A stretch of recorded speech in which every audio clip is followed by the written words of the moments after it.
Hi, welcome to the Profit Builder video series. I'm Vicki Suter, your host, and I'm the author of the book, The Profit Bleed, How Managing Margin Can Save Your Contracting Business.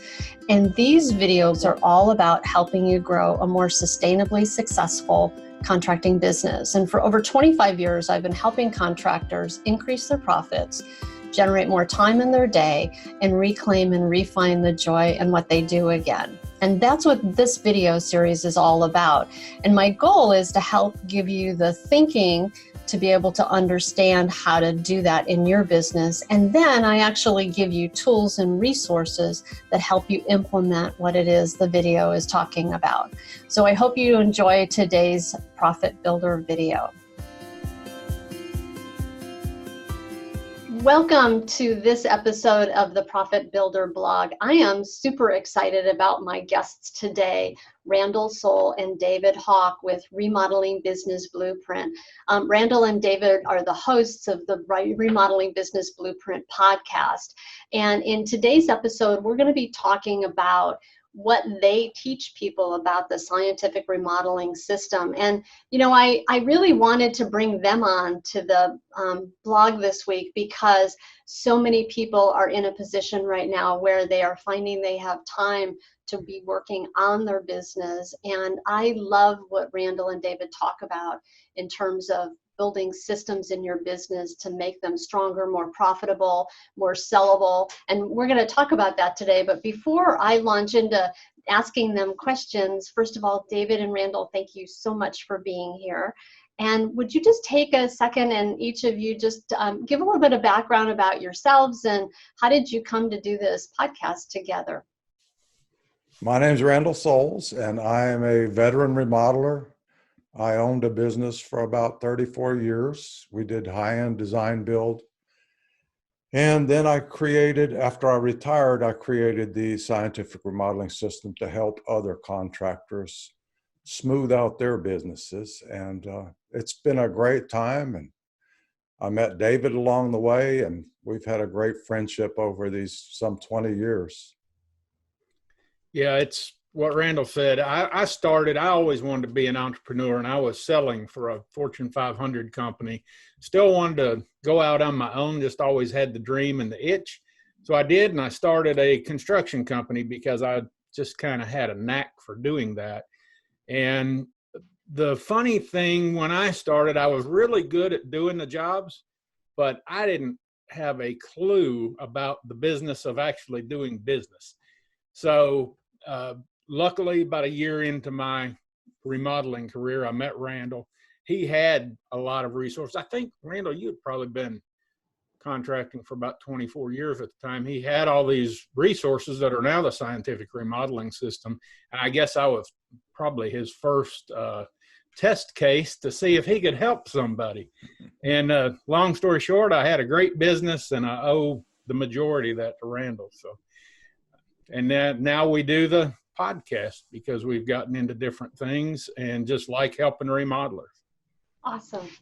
I love that. You know, I've known you guys for a while, and I didn't actually know I haven't heard you talk about that full story in that way about both of you. So that's really neat. So you brought together your expertise in sharing what you've learned and what you know about construction over these years. And I love your podcast. It's a great podcast. I think you guys do a really lovely job in the way that you interview people.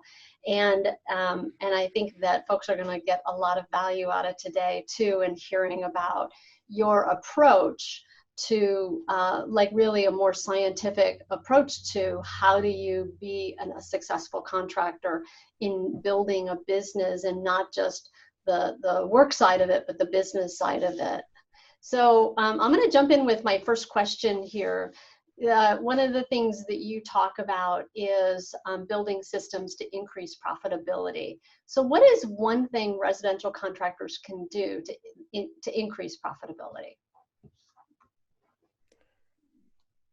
Well, I think one of the main things I talk about to increase profitability is to be clear in your communication. It's so important that you have clarity speaking to people. And of course, the premise of what we do, David and I do, is we set expectations right away. And I think when you do that, it smooths out so many of the bumps in the road that I would say those two things are very important: communication in all forms, and then setting expectations.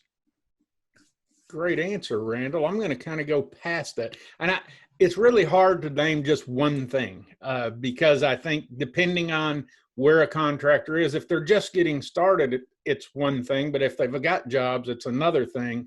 And mine, I'm just going to use what worked for me the best. And it came about again from me having a very bad issue with a client. He didn't want to pay me at the end. We had this bulk of money, and he decided he was just going to, if he ignored me long enough, maybe I'd go away. And I didn't do that, but it did make me angry. I almost had to hire a lawyer. One day I was talking to Randall about it, and he just told me, he said, you need to change up your payment system. So he told me about the payment system he used, and the payment system wasn't really what saved me the money. The payment system actually made me schedule jobs more precisely, and I wound up creating checklists that we took to the job every day. And when we did that, I just did it because I had it. And what happened was at the end of the job, I had more money than I normally did from jobs like that. So I started looking, and I realized we had cut production time by 20% on that job, all because of proper scheduling, and well, not proper, but precise scheduling, and these checklists that we did. And that just kind of blew me away. So it was not something I did intentionally, but something I found and that I continued to do ever since. Nice, nice. So the two things that I just heard from you guys are communication and managing consistent and regular communication and scheduling. And it's interesting. So, you know, part of when I hear you say regular, consistent communication, and what you played off of there, David, that you spoke off of was that that then forced you to have a schedule in place. And, you know, one of the, and in construction, it's all about on time, on budget, as promised, right? So you can't do any of those without good communication. And being and holding to a schedule, right, is like the thing that can be the thing that's the difference, that makes the difference in everything else when you are relentless in managing that. So I really appreciate your answers. Randall, I'm going to ask you a little deeper dive question on the communication side, because I could say to 7 people, tell me about, like, what does good communication mean? And I would get 7 different answers. So is there, like, what would you say are like 3 key things about communication? Let's say in particular when you've got a project, right? So you're in contract with somebody. What are the 3 most important communication points that you see? Like, can you just expand on that a bit? Well, at that point, if you're already building or going to build, the communication starts with the beginning of the job. As David mentioned, there's a first day checklist that we use, and then communicating very clearly to the customer what is going to happen next. You do that on the first day. We start with a pre-construction conference, and the pre-construction conference fills in all the gaps that aren't in the scope of work.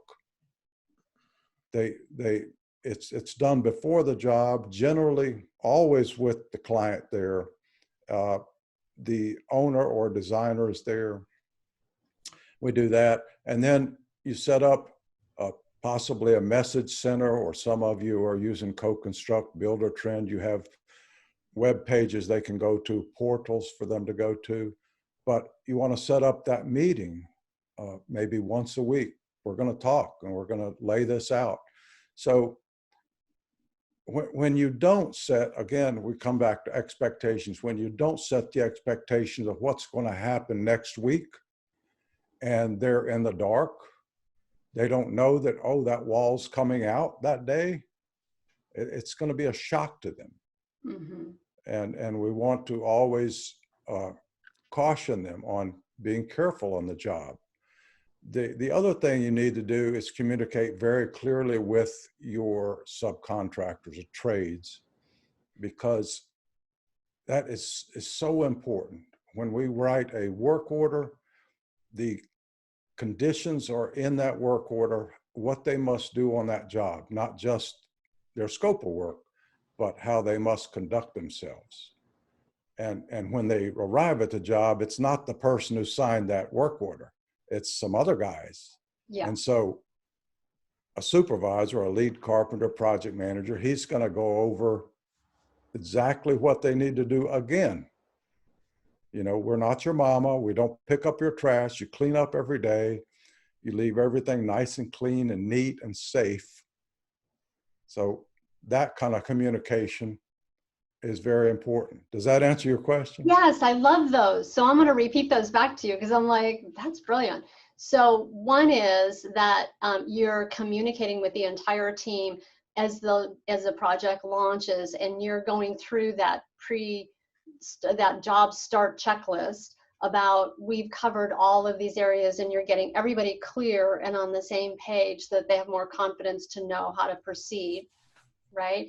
And then the second thing is with clients, making sure that you're keeping them informed and managing those expectations about what's coming up in front of them, i.e. using the schedule, so that there's no bad surprises, again, so that there's that clarity, so that they have the confidence to know what to expect. And that and I will add something to that, that I also think that when you have made a commitment to somebody else, that it holds you a little more on the hook for what you're actually going to do. So I think that's a good practice for us.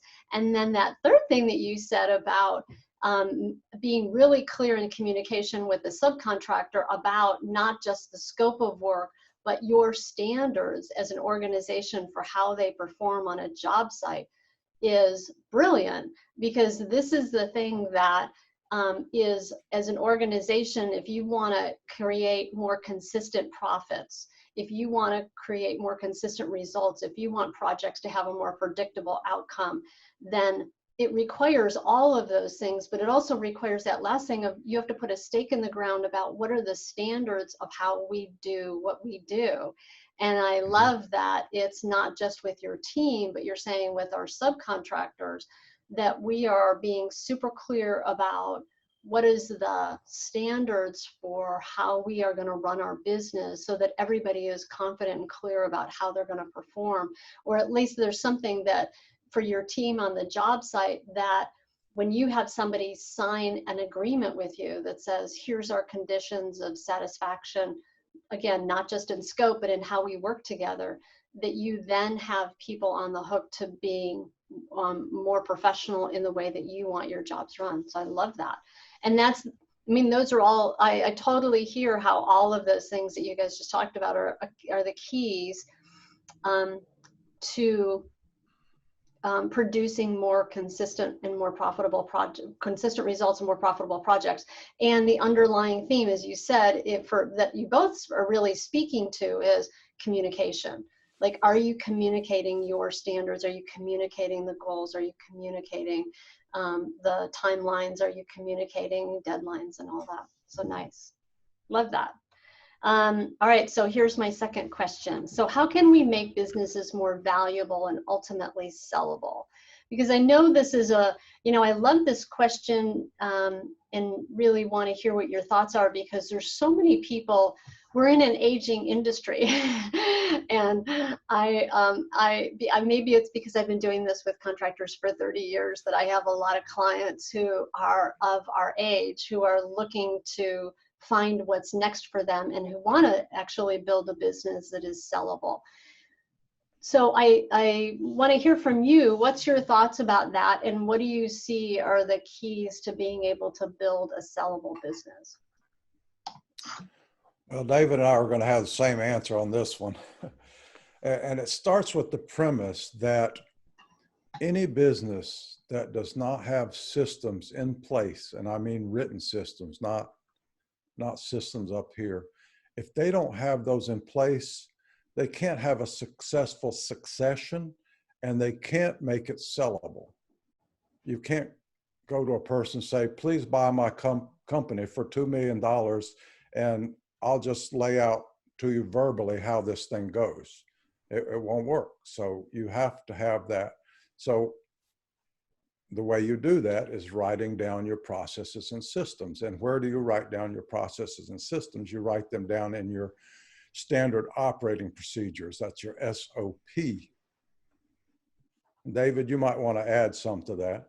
Well, I agree with Randall completely. And I think the easy way to think about it is if you want to be able to sell your business, you have to be able to remove yourself from the business and it still run and run profitably. If you can't show people how you do that or how that can be done, there's really not a business there to sell. You might be able to sell a client list or your tools and things like that, but there's really no business there to sell if you can't remove yourself from it. Yeah, good point. I remember several years back talking with an electrical contractor who said the construction industry is one of the lowest entry requirements that you have. Like that you just have to go hang a shingle and you got a truck and a few tools and you go, I'm a remodeler. You know, I was an electrician once and now I'm an electrician and I have an electrical business.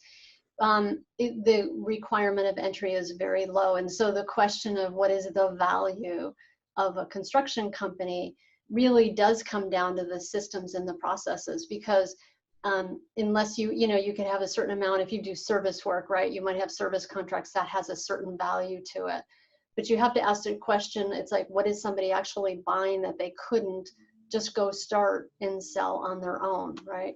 And I like the way that you said that, David, which is, you know, a business that can run without the owner means it's a business that has repeatable systems and processes, which means that it also has the potential to continue to generate profits when that person isn't there anymore. Yeah. Right. Cool. Anything else you guys would add to that?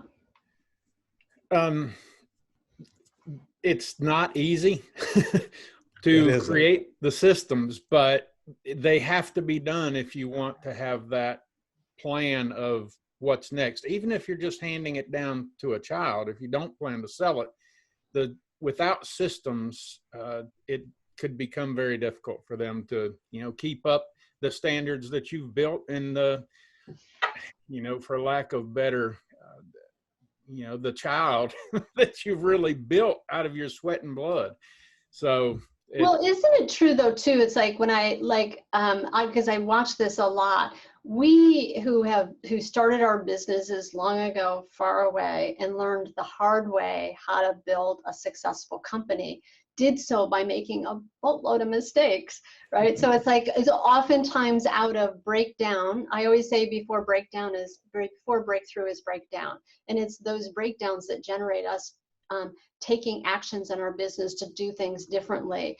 And that it's when you've built a business and you built a certain modicum of success, and now you're wanting to succeed it to the next generation, and you're looking at, okay, how do I have them understand and know how to keep it successful without them having to make all the mistakes that I've made, or, you know, spend 40 years learning what I've learned. Well, that's where having systems and processes that allow them to know how to replicate the result without having to have gone through the pain is really critical, right? Yes.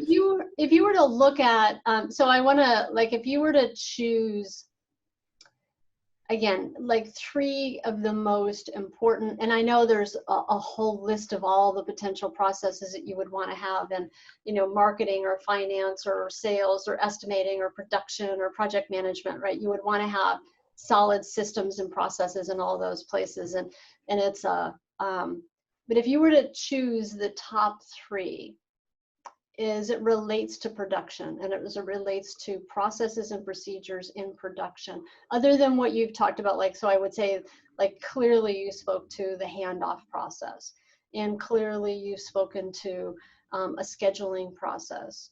If you were to choose 3 other processes that you think are really critical, that if somebody was starting today and they're like, okay, I'm going to start working on processes and systems in my business, what's, in your experience from the 2 of you, the 3 most, and it could be that it's one of those 2 that you've already mentioned. What are the ones that you would recommend that people start with, where you see that it would give them the most leverage for increasing the profitability or not losing money in their business?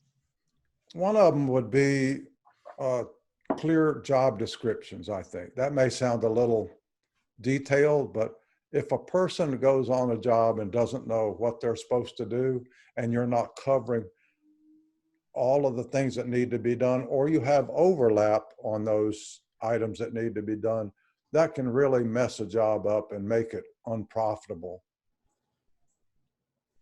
Okay. I would say, Vicki, and it doesn't really go with the production thing. By the way, that's an excellent question. But mine doesn't really get into the production. It's really from the first time a customer calls, what happens? Because if you can't sell that part, you're probably not going to get to the production. And even if you do, maybe not at the price that you feel like you're worth. So getting them into and just having here's what we do when somebody calls and says, hey, I want my kitchen remodeled, can you help me? And setting yourself apart with that script so that the person who answers the phone does it the same way each time and asks the same questions. And really, our process of that was really setting up what the next stage was. Well, here's what we're going to do. And most contractors do not do that. So that's kind of my thing. You've got to get to the production before you can really change up. So what I heard from the two of you was position agreement or job descriptions, and having job descriptions in place so that your team is really clear about what's the criteria for success in doing their job, so that there's not redundancy or a duplication of effort, and so that people are focusing on the right results as opposed to just showing up and doing tasks, which makes things more efficient, which is a way to save money and make your jobs more profitable. And then I heard have a sales process and make sure that that sales process is written down. And I really appreciate what both of you have been talking about. I always say it's like, if it's between your two ears, it's a good idea. It's not a process and it's not a commitment. So, Yeah. So I like that. So you're saying have a written sales process, right? That speaks to that it can be duplicated and replicated consistently. And that's part of what really that you both of you are talking about. Whatever it is that you're working on and focusing on, the goal and the idea is that you can replicate a result time after time after time. And that is the key to building a more profitable system. And having those systems in place is the key to building a more profitable business. Yeah. Well, and the third thing I think is, to me, is the worst mistake you can make is not having a pre-construction conference. And I'll go back to what a pre-construction conference is. It made us, both David and I, very profitable. And we could put we put them on cruise control. You know, our job just went on cruise control because we'd covered all the bases. And if you have a pre-construction conference before you start, and you write down all the items that are on the pre-construction conference checklist, plus the things that you need to go over in your mind. And we're talking about things that are not in the scope of work. They're not in the contract. There are like the care of the dog. Don't open this door because the cat will get out. Be careful of this 100-year-old buffet because it belonged to my great-grandmother. Those kind of things. The location of the sprinkler systems. Where's the dumpster go? Well, that doesn't go in a scope of work. Where does the porta toilet go? Those kind of things go into that. And when that is finished correctly and written up and signed, that's the important thing. It's signed and it says, this is part of your contract. This becomes part of your contract. It's signed and everybody knows about it. Then the communication comes in. So this pertains to the electrician. We're going to copy and paste this and put it in his work order in addition to his scope of work. This pertains to the painter. We're going to put that in his, they changed the color of a wall. We're going to put that in his work order. So those kind of things clarify everything. Okay, cool. Yeah, I'm just listening to you and thinking this, you know, part of, as I'm listening, I'm thinking, you know, when you address those things at the front end, it removes some of the wondering and questioning and uncertainty as a job is going on. Like it just lands like, okay, let's just deal with all these little minutia things so we can focus on the most important things. So I like Well, that. and you don't get a dumpster put where your client parks their car. Bad idea. Some of that just seems logical, but it's interesting how sometimes the most sort of rudimentary logical things that we go, well, of course, is not necessarily of course for everyone. And it's interesting because I'm in the middle of teaching my course, Build Your Dream Team, and this question of getting people to like to have that thinking about some of that stuff that you just mentioned, Randall. And I like the whole idea of, hey, like just have it be part of your scope of work, part of the contract or part of the job documents that speaks to here's how we're going to handle all those things. And it comes in the form of a checklist so that everybody's got it where they need to, and every trade has it where they need to, so that it's clear and obvious and it's not up to somebody's interpretation. So I like that. All right, one very final question, one major, so what is the most, just one answer from both of you, what's the most common and costly mistake that you see contractors make? Mine is not enough follow-up. And after the job is done, typically, especially as business owners, we're busy and we get going, where's the next job, or who's the next customer, or where's the next sale? And we kind of tend to forget the people that we've just done business with or within the last 6 months or even a year. And 68% of people have reported that they don't do business with a company a second time because of perceived indifference. So just letting people know that, hey, we do care and we're still here, and also letting them know what other things you do. Because I walked into a job one time. I had done a kitchen remodel for this lady, and I came in, I don't know, 6 months later, she wanted me to do something else. And I can't remember what she had done, but she had taken on, oh, it was a deck. She did deck work. And I asked her, I said, why did you not call me for that? And she said, I didn't know you did deck work. And so, you know, it was lost money, but keeping up with people. And we actually have it's what we call the warranty profit system within the scientific remodeling system that handles all that and gets everything done. And it's you know, it just turns your warranty into a profit and keeps you engaged with those past customers and getting more business. Cool, nice. Randall, anything to add to that?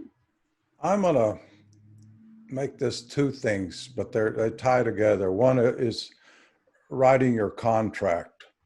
To me, the payment system is very simple. I'm not going to divulge that there because that's part of our valuable content, but the payment system should be very simple and clear to the customer. The scope of work needs to be very clear. So where you make mistakes is where you don't put everything in the contract. And we have ambiguity. And when you have ambiguity, the customer is definitely going to have the chance to think one way while you're thinking this. I thought I was getting this. You thought you were giving me this. And it's terrible. And I see that mistake,